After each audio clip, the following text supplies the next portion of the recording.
क्या लिखा हुआ है? लिखा हुआ कि जल। आज हम पढ़ेंगे इकाई 19 जल के बारे में। ठीक है, तो जल को हमें करना क्या ये समझना। देखो यहाँ क्या लिखा हुआ है, कह रहे कि सही विकल्प चुनकर अभ्यास पुस्तिका में लिखिए। बहुत ही अच्छा क्वेश्चन दिया गया। क्या कह रहे हैं कि जल का घनत्व किस ताप पर अधिकतम होता है? 0 डिग्री पे, 4 डिग्री पे, -4 डिग्री पे, या 100 डिग्री सेल्सियस। किस पे होता है हमारा? 4 डिग्री सेल्सियस। ये इसका क्या हो जाएगा? आंसर हो जाएगा। फिर कह रहा है कि इसमें से कौन से जल के साथ तेजी से क्रिया करता है? सोडियम करता है, कैल्शियम करता है, मैग्नीशियम करता है, या लोहा करता है? क्या करता है हमारे पास? सोडियम। ठीक है। फिर कह रहे जल की स्थायी कठोरता किसके कारण होती है? कैल्शियम बाइकार्बोनेट, मैग्नीशियम बाइकार्बोनेट, या कैल्शियम मैग्नीशियम के सल्फेट और क्लोराइड कारण, या इनमें से कोई नहीं। कौन सा होता है? कैल्शियम या मैग्नीशियम के सल्फेट और क्लोराइड के कारण। ठीक। चलिए नेक्स्ट क्वेश्चन देख लेते हैं। क्या कह रहा है नेक्स्ट क्वेश्चन? कह रहा है कि रिक्त स्थानों की हमें पूर्ति करनी है। ठीक है, और उसमें कह रहा है कि जंग है, जो जंग है, पहला नंबर क्या दिया गया है? जंग। जंग लोहे का क्या है? क्या है हमारा? संक्षारण। संक्षारण है। ठीक। फिर क्या कह रहा है कि जल में हाइड्रोजन तथा ऑक्सीजन का अनुपात कितना होता है? 2:1। ठीक है, बहुत ही अच्छा क्वेश्चन। फिर कह रहा है कि एक प्रमुख विलायक है। क्या है? जल। जल एक प्रमुख विलायक है। अस्थाई कठोरता किसके द्वारा होती है? कैल्शियम, कैल्शियम वाई कार्बोनेट और मैग्नीशियम बाइकार्बोनेट, और magnesium by carbonate, magnesium by carbonate की उपस्थिति के कारण होती है। जल की कठोरता, जल की जो कठोरता है, स्थायी कठोरता, वो किसके द्वारा? धावन सोडा के द्वारा दूर, धावन धावन सोडा के द्वारा दूर किया जा सकता है। ठीक, इस तरह इसका आंसर हो गया। चलिए नेक्स्ट क्वेश्चन देख लेते हैं। नेक्स्ट क्वेश्चन हमसे क्या कह रहा है? नेक्स्ट क्वेश्चन हमसे क्या कह रहा है? कह रहा है कि निम्नलिखित कथनों में सही कथन पर सही का, गलत कथन पर गलत का चिन्ह लगाइए। क्या कह रहा है? नंबर 1, कठोर जल को पीने के लिए उपयोग में लाना चाहिए। ये बात बिल्कुल गलत है। अधिकांश ठोस पदार्थ की विलेयता ताप बढ़ाने पर बढ़ती है। ये बात बिल्कुल सही है। जल का क्वथनांक पानी की शुद्धता का परीक्षण करने में उपयोगी है। ये बात बिल्कुल सत्य है। फिर कह रहा है कि समुद्री जल में अधिक मात्रा में नमक घुला होता है। ये बात भी बिल्कुल सत्य है।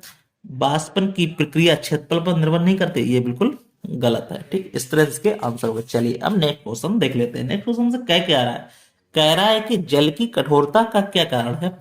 स्थायी कठोरता कैसे दूर करेंगे? ये बहुत ही अच्छा क्वेश्चन। चलिए इसके बारे में हम जान लेते हैं। उत्तर डालेंगे, अब इसके बारे में हम लिखेंगे। क्या लिखेंगे? देखो, जल की कठोरता, जल की कठोरता हमें मालूम है क्या है? कैल्शियम एवं मैग्नीशियम, कैल्शियम और मैग्नीशियम के घुलित लवण जैसे, क्या क्या घुल रहा है इसके अंदर? जैसे कैल्शियम बाई कार्बोनेट, अभी बताया था मैंने, कैल्शियम बाई कार्बोनेट। ठीक, और हमारा दूसरा क्या आ रहा है? Magnesium by carbonate. यहां लिखेंगे magnesium by carbonate, calcium chloride, magnesium, magnesium chloride और कैल्शियम सल्फेट। यहां लिखेंगे calcium sulphate, calcium sulphate, magnesium, magnesium sulphate आदि के कारण होती है। ठीक, इस तरह इसका पता लग गया। अब जल की अब इसको दूर कैसे करेंगे? ये बात मुझे पता होना चाहिए। लिखेंगे जल की, जल की स्थायी कठोरता दूर करने का तरीका sodium sodium carbonate. Sodium carbonate क्या बोलते हैं? Na2CO3 की एक एक निश्चित मात्रा स्थायी कठोरता वाले जल में डालकर क्या करते हैं? उबाल लेते हैं। जल में उपस्थित घुले घुले हुए लवण CaCl2 MgCl2 आदि सोडियम कार्बोनेट से क्रिया करके अवलेह लवण बनाते हैं जिन्हें छानकर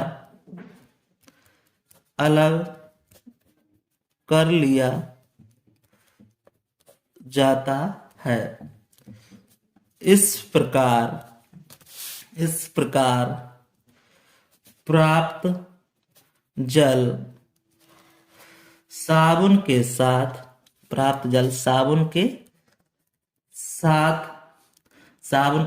क्या देता है? झाग देता है। यानी जल की स्थायी कठोरता क्या हो गई? दूर हो गई। कठोरता दूर हो जाती है। ठीक, इस तरह से अब हम इसका फार्मूला लिखेंगे। देखो क्या लिखेंगे? MgCl2 प्लस के Na2CO3 क्रिया कर रहा, किससे कर रहा? 2NaCl प्लस के MgCO3। ठीक, तो ये पहला क्या आ गया हमारा? मैग्नीशियम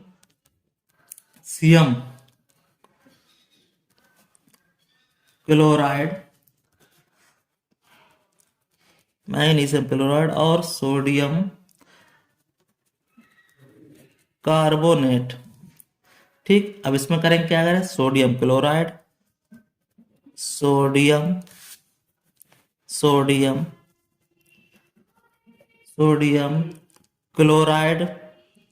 ठीक है, अब इसमें क्या आ जाएगा? मैग्नीशियम कार्बोनेट लिखेंगे। Magnesium carbonate. ठीक, इस तरह से इसका ये फार्मूला बन गया। कोई भी डाउट हो, कोई भी समस्या हो, इसको पूछ सकते हैं। कोई भी दिक्कत आ रही हो क्वेश्चन में, ठीक है? फिर देखो आगे देखते क्वेश्चन। आगे क्वेश्चन क्या कह रहा है हमसे?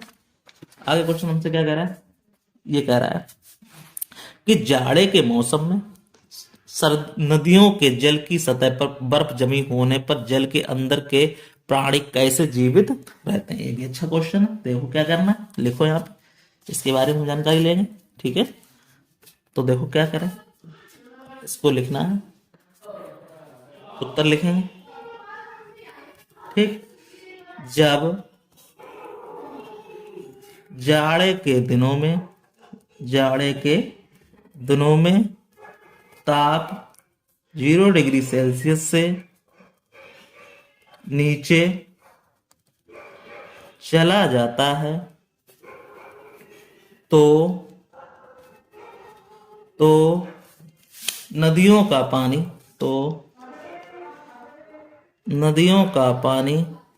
नदियों का पानी बर्फ बनकर, नदियों का पानी बर्फ बनकर, बर्फ, नदियों का पानी बर्फ बनकर जमने लगता है।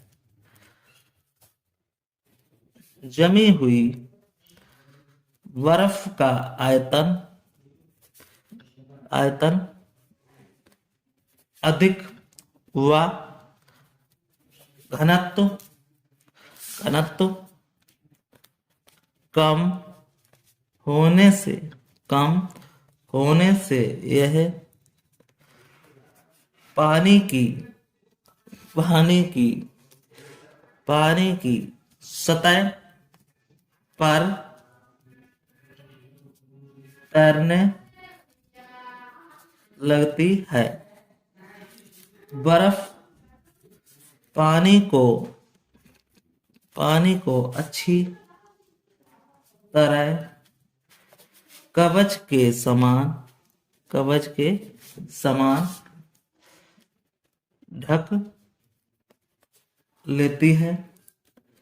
यह यह यह क्या कर रही है, क्या करती है, समान ढक लेती है।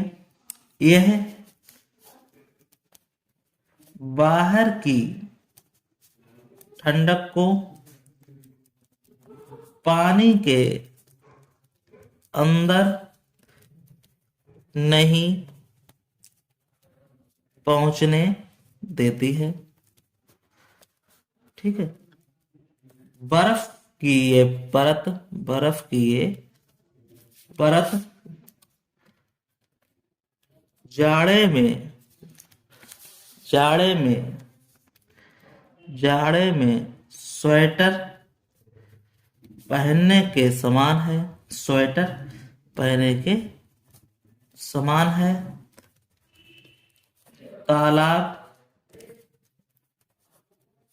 झील या नदी की सतह पर जब ताप 0 डिग्री सेल्सियस होता है, 0 डिग्री सेल्सियस होता है, तो सतह के नीचे का ताप शून्य से अधिक रहता है और पानी ही रहता है, पानी ही रहता है। क्योंकि पानी ही रहता है, क्योंकि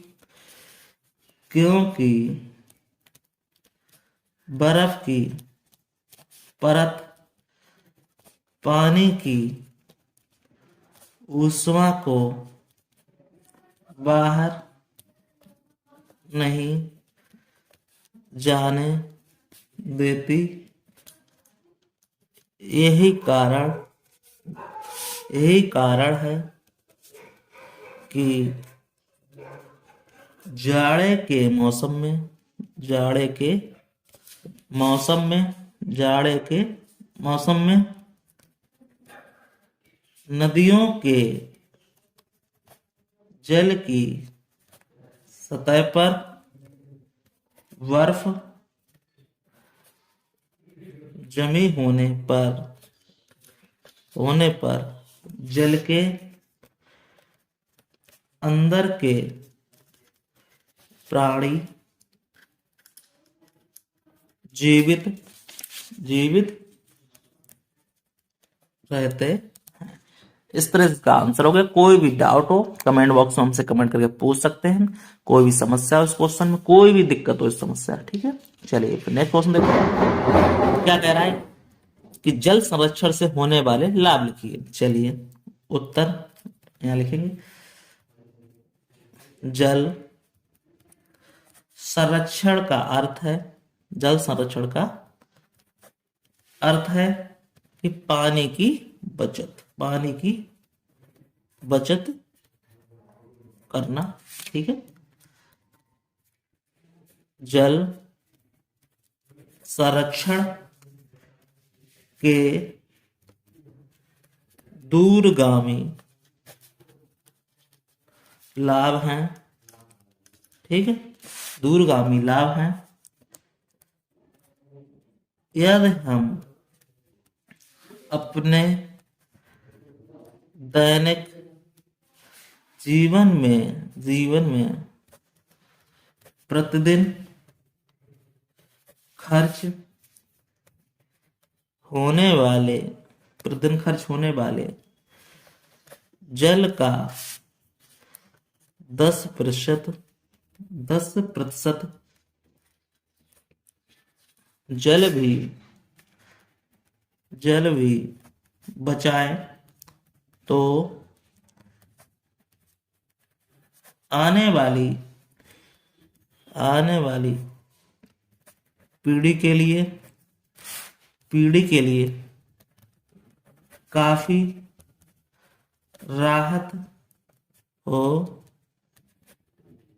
जाएगी। इससे एक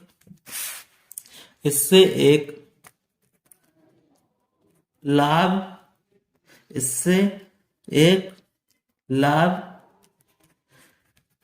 ये भी होगा कि जल की कमी होने पर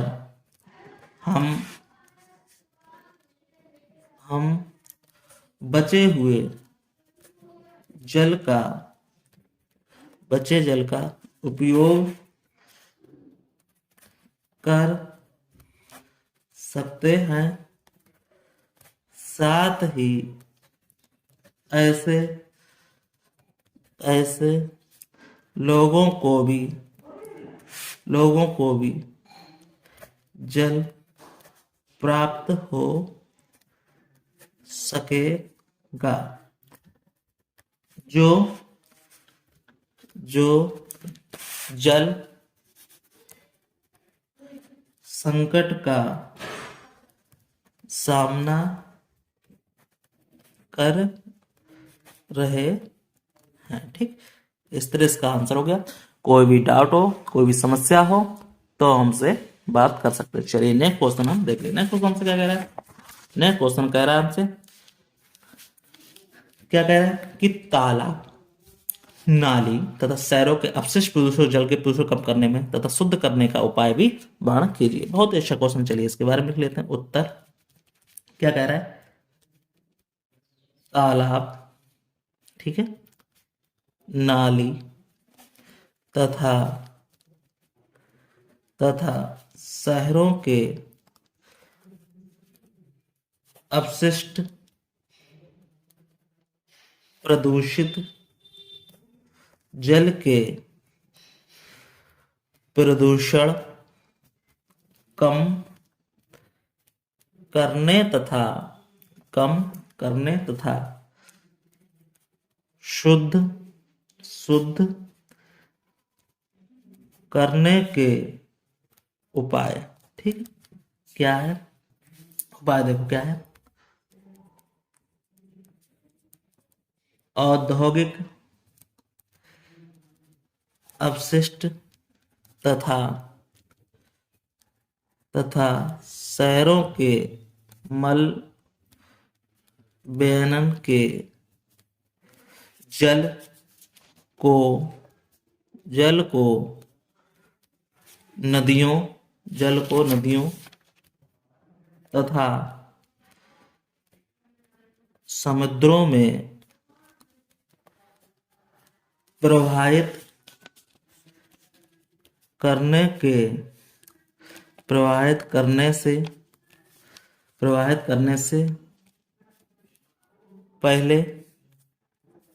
पहले क्या करेंगे?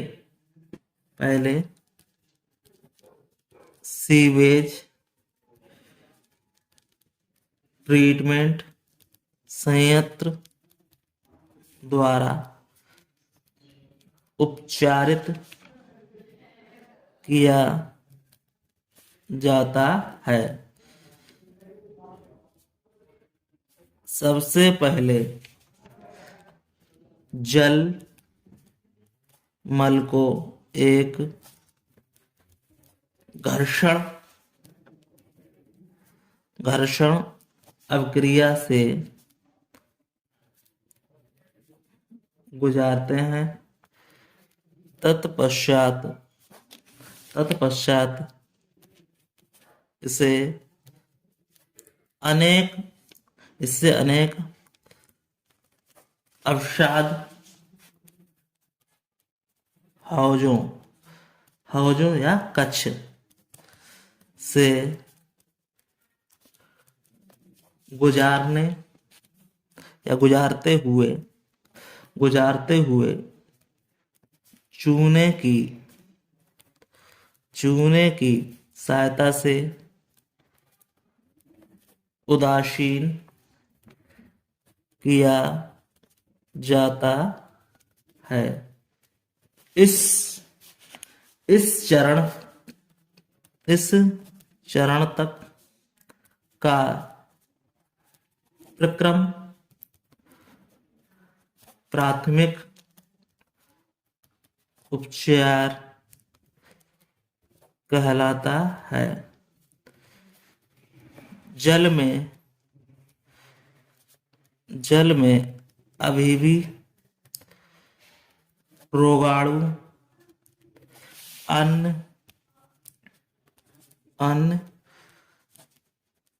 सूक्ष्म जीव एवं जैविक वर्ज्य पदार्थ काफी मात्रा में विद्यमान होती हैं। अतः उदासीनीकरण से प्राप्त बहिःस्राव को उच्च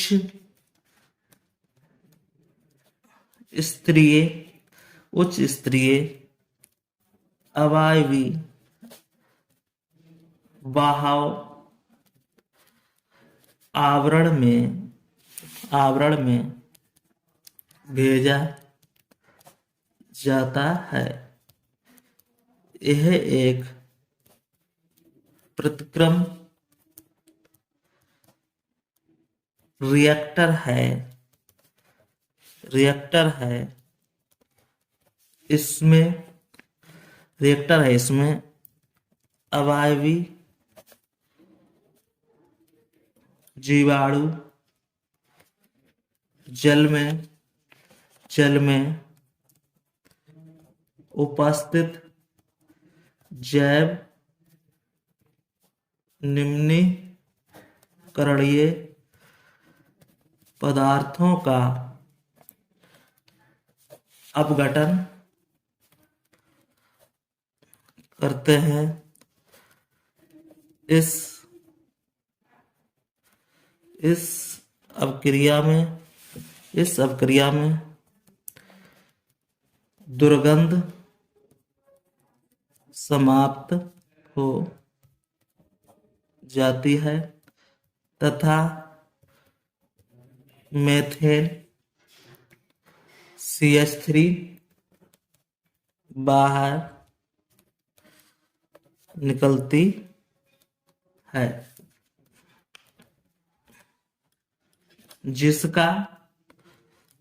जिसका सार्थक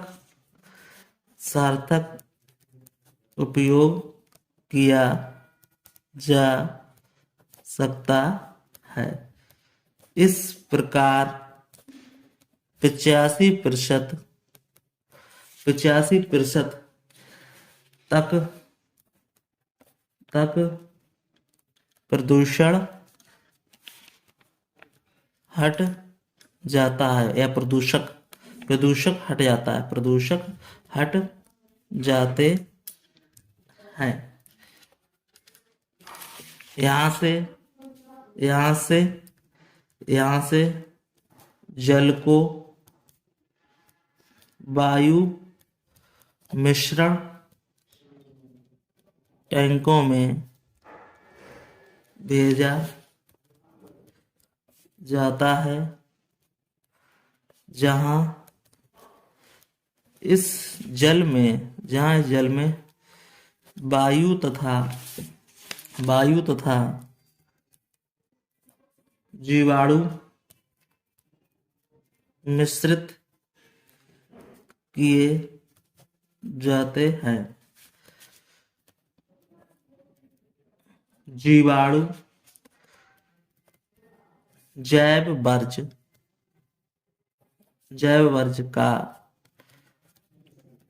अपमार्जन करते हैं। यह जैव उपचार द्वितीयक उपचार कहलाता है। इसके उपरांत भी जल पीने योग्य नहीं होता।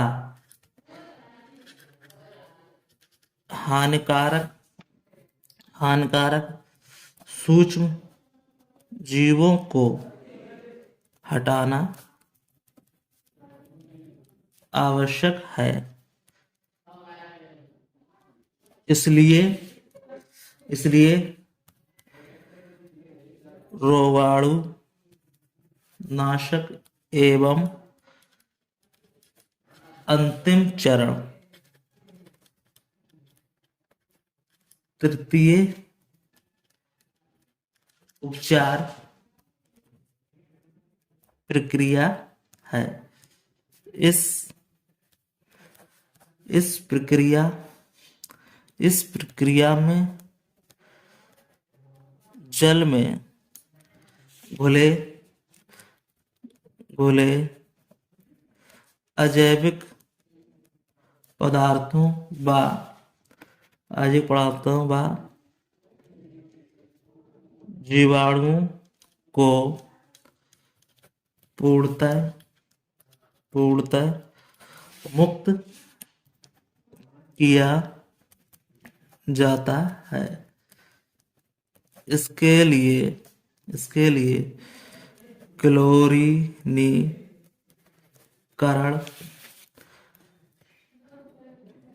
बाष्पीकरण, विनिमय अवशोषण, तलछटीकरण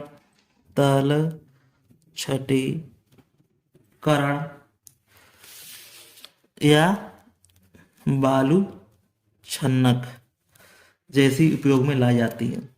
छन्नक जैसी विधियां उपयोग में लाई जाती हैं। इस प्रकार शहरों के अपशिष्ट जल का शोधन करके कृषि कार्य व अन्य उपयोग में किया जाता है। ठीक, इस तरह से इसका आंसर हो गया। कोई भी समस्या हो इस आंसर में, कोई भी डाउट हो, कमेंट बॉक्स में हमसे कमेंट करके पूछ सकते हैं। इस तरह से हमारा ये चैप्टर क्या हो गया, दी एंड हो गया। तो फिर मिलते हैं नेक्स्ट वीडियो में, तब तक के लिए धन्यवाद। आपको वीडियो अच्छा लगे वीडियो को लाइक शेयर जरूर करें। फिर मिलते हैं नेक्स्ट वीडियो, तब तक के लिए धन्यवाद।